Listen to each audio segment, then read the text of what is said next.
Hello' students আমি ইতিমধ্যে গম পাইছোঁৱেই যে ছায়েন্স মেথছ ছ'চিয়েল ছায়েন্স আৰু ইংলিছৰ সেইখিনি আমাৰ এইবাৰ কি হ'ব 45 মাৰ্কছৰ হ'ব আৰু সেই 45 মাৰ্কছ কৰিবলৈ আমাৰ অ' এম আৰ শ্বীট দিয়া হ'ব। তো এতিয়া প্ৰশ্নটো হ'ল বহুতৰ মনত সেইটোৱে প্ৰশ্ন যে অ' এম আৰ শ্বীটৰ কাৰণে আমাক কিমান সময় দিয়া হ'ব, অ' এম আৰ শ্বীটখন কিমান সময়ৰ পিছত লৈ লোৱা হ'ব, বা আমি অ' এম আৰ শ্বীটৰ সেইখিনি 1 মাৰ্কছৰ কুৱেশ্যন এনচাৰখিনি কৰিবলৈ কিমান সময় পাম, সেই কথাখিনি আমি ডিছকাছ কৰিব গৈ আছোঁ। লগতে ইয়াতে আৰু কিছুমান আমাৰ পৰীক্ষা সম্পৰ্কীয় কিছুমান কথা আছে এইখন নটিছত তোমালোকে দেখা পাইছাই। তো এই নটিছখন খুবেই গুৰুত্বপূৰ্ণ হ'ব তোমালোকৰ বাবে। তো আমি টু দ্য পইণ্ট গোটেইখিনি ডিছকাছ কৰি যাম কি আছে ইয়াতে তোমালোকৰ এইখন ইনষ্ট্ৰাকশ্যন দিয়া হৈছে অফিচ ইনচাৰ্জসকলক, এক্সামিনেশ্যনৰ যোনে কণ্ডাক্ট যিসকল থাকিব আৰু অফিচ ইনচাৰ্জসকল। তো ইয়াতে ফাৰ্ষ্ট পইণ্টটো লিখা হৈছে যে ৰিগাৰ্ডিং এপইণ্টমেণ্ট অফ ইনভিজিলেটাৰ, প্ৰথম পইণ্টটো please note that there is instruction to appoint one invigilator for every 25 to 30 candidates. তো ইয়াতে ইনভিজিলেটাৰৰ কথা কোৱা হৈছে, মানে যিসকল তোমালোকৰ পৰীক্ষাৰ ডিউটিত থাকিব তেওঁলোকৰ কথা কোৱা হৈছে। ইয়াত এপইণ্ট কৰিব দিছে যে 20-ৰ পৰা 30জন ছাত্ৰ ছাত্ৰী থাকিলে তেওঁলোকৰ বাবে এজনকৈ ইনভিজিলেটাৰ থাকিব, ৰখাব দিছে। আৰু এটা কি কৈছে and one additional invigilator on relieving duty for every 100 candidates. তো ইয়াতে কৈছে যে এজন ৰিলিভ দিয়াৰ কাৰণে এজন কি থাকিব, এজন ইনভিজিলেটাৰ এক্সট্ৰাকৈ থাকিব। It is further added that there should not be less than 2 invigilator in a particular examination room hall event. তো পিছত আৰু এটা কথা কি কোৱা হ'ল যে এটা ৰুমত 2জন ইনভিজিলেটাৰ থাকিব লাগিব। বুজি পাইছা নিশ্চয় যে এটা ৰুমত কি থাকিব লাগিব, 2জনকৈ ইনভিজিলেটাৰ থাকিব লাগিব।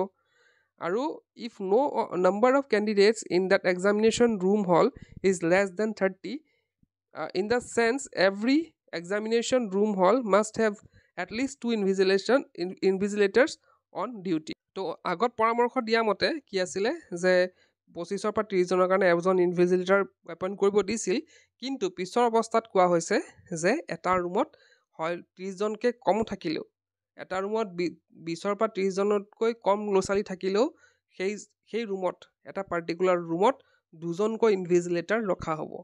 ইনভিজিলেটাৰ মই অলৰেডি ক'লোৱে, যোন পৰীক্ষাত থাকিব শিক্ষয়িত্ৰী 2জনকৈ থাকিব এটা ৰুমত। তো নেক্সট পইণ্টটো যদি চাওঁ, ইয়াত CCTVৰ কথা কোৱা হৈছে। CCTV কেতিয়া অফ থাকিব কেতিয়া অন থাকিব সেইখিনি আমাৰ দৰকাৰ নাই ইমান, মুঠতে CC কেমেৰা থাকিব।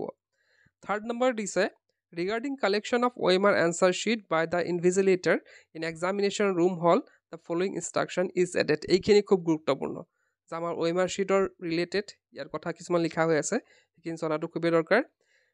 ইয়াত লিখিছে the OMR sheet answer sheets to be used for answering the objective type questions of the subject English, Maths, Science, Social Science is to be received back from the candidates by the invigilator after 90 minutes. সেইটো আটাইতকৈ গুৰুত্বপূৰ্ণ কথা কৈছে যে আমি already জানো যে English, maths, science, social ছায়েন্সৰ এই 4টা ছাবজেক্টৰ আমাৰ OMR শ্বীট থাকিব।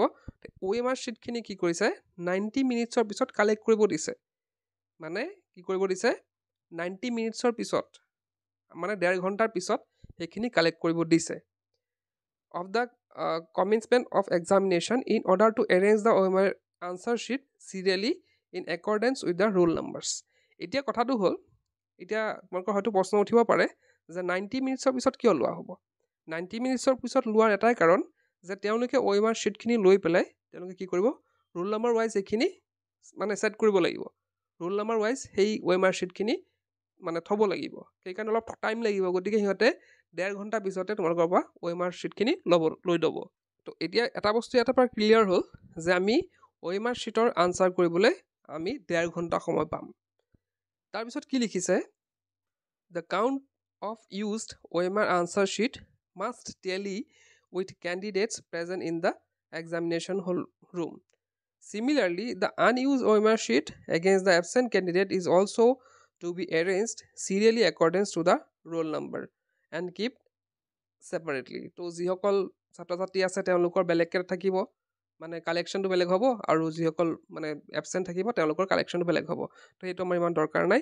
নেক্সট কি লিখিছে চাওঁ, তো পিছৰ ইনফৰমেশ্যনখিনি তোমাৰ ইমান দৰকাৰ নহ'ব, পিছৰখিনি দৰকাৰ নাই। তো বহুতে এটা কথা কৈ আছিলে যে আমাক 1.5 ঘণ্টা OMR শ্বীটৰ কাৰণে দিব, তো নেক্সট আমাক যদি 1.5 ঘণ্টাৰ পিছত আকৌ সেইখিনি লিখাৰখিনি ডেছক্ৰিপটিভ টাইপ কুৱেশ্যন আনচাৰখিনি লিখাৰ বাবে যদি 1.5 ঘণ্টাৰ পিছত দিয়ে বহীখন, আমাৰ 1.5 ঘণ্টাত কমপ্লিট নহ'ব। তো এটা কথা মই ইয়াতে কৈ থওঁ, ইয়াত খালি OMR শ্বীট জমা লোৱাৰ টাইমটো লিখা আছে, মানে তোমালোকে 1.5 ঘণ্টাৰ ভিতৰত OMR শ্বীটখন জমা দিব লাগিব কৰি পেলাই। কিন্তু ইয়াত ক'তো সেইটো লিখা নাই যে বহীখন তোমালোকৰ মানে যোনখনত লিখিবা লিখাখন সেই লিখা বহীখন তোমালোকক যে 1.5 ঘণ্টা পিছত দিয়া হ'ব সেইটো কথা ইয়াত ক'তো মেনশ্যন নাই। মোৰ মতে কি হ'ব যে তোমালোকক সেই লিখাখন আৰু OMR শ্বীটখন একেলগে দিয়া হ'ব, কিন্তু তোমালোকক কোৱা হ'ব যে তোমালোকে OMRখন আগত কৰা, যিহেতু 1.5 ঘণ্টাত তোমালোকৰ সেইখন শেষ কৰিব লাগিব। বাকী তোমালোকে যদি OMRখন 1 ঘণ্টাত শেষ কৰি তোমালোকে যদি বাকী লিখিব ষ্টাৰ্ট কৰি দিয়া কোনো ধৰণৰ প্ৰব্লেম নাই, কাৰণ সেইটো ছিষ্টেম কেতিয়াও নকৰে। কাৰণ আমি যদি ভালদৰে যদি যিজন ছাত্ৰই ধৰা এজন ছাত্ৰই যদি তেওঁলোকে ভালদৰে কৰে এখন 45 মাৰ্কছৰ সেই OMR শ্বীটখন কমপ্লিট কৰিবলৈ 1 ঘণ্টাৰ ভিতৰতে তেওঁলোকে কৰিব পাৰিব, আধা ঘণ্টাটো মাজত বহাই নথয়।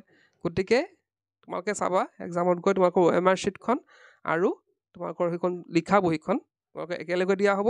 তোমালোকে OMR শ্বীটখন যেতিয়া শেষ হয় তোমালোকে ছাইডত ৰাখি থ'বা, ছাইডত ৰাখি পেলাই তোমালোকে বাকীখিনি লিখি থাকিব পাৰা, আৰু 1.5 ঘণ্টাৰ পিছত তোমালোকৰ এইখিনি কালেক্ট কৰা হ'ব OMR শ্বীটখিনি, বাকী সেইখন তোমালোকৰ লগতে থাকিব আৰু শেষত সেইখন কালেক্ট কৰা হ'ব। তো এইটোৱে ছিষ্টেম হ'ব, কোনো চিন্তাৰ কাৰণ নাই।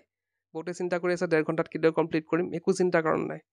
তো তোমালোকে জাষ্ট পঢ়াটো ইতিমধ্যে আমাৰ তৰফৰ পৰা 2খনকৈ ইবুক প্ৰস্তুত কৰা হৈছে ছায়েন্স আৰু ইংলিছৰ। তো এইকেইখনত কি আছে যে বিভিন্ন ডিষ্ট্ৰিক্টৰ কুৱেশ্যন পেপাৰখিনি কালেক্ট কৰি টেষ্ট পেপাৰখিনি মানে প্ৰি বৰ্ড এক্সামৰ, তো তাত কালেক্ট কৰি MCQখিনি ছল্ভ কৰি এইকেইখন প্ৰস্তুত কৰা হৈছে। তো যদি কালেক্ট কৰা নাই ডেছক্ৰিপশ্যনত গোটেই ডিটেইলছত দিয়া হৈছে, তাত চাই কালেক্ট কৰিব পাৰা। তেন্তে আজিৰ ভিডিঅ'তে শেষ কৰিলোঁ। কিপ ৱাচিং।